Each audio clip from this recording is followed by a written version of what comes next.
So this is Fraser from the National Schools Observatory, and this is the third video showing how to use JS9 to calculate the magnitude or the brightness of a supernova.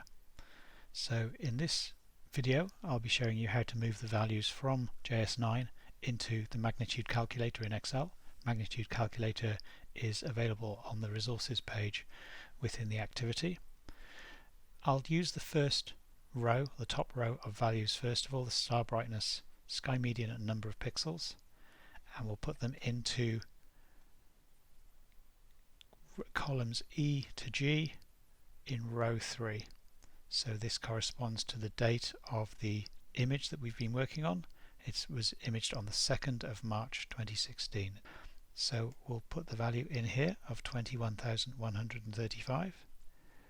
We'll put the pixel value in of 241 and the sky value of 33. Now we've used two comparison stars. It doesn't really matter which way round we do this. For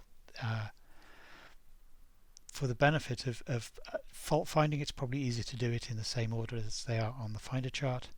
So we'll use 19185 here.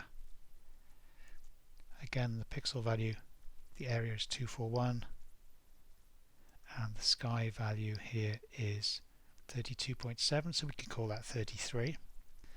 And for the second comparison star we have 39,712, 241 and 33. Now by putting those values in for this particular image, if we scroll across, or in fact let's expand that in Excel, and you'll see that we have a set of values here that have been calculated by the spreadsheet.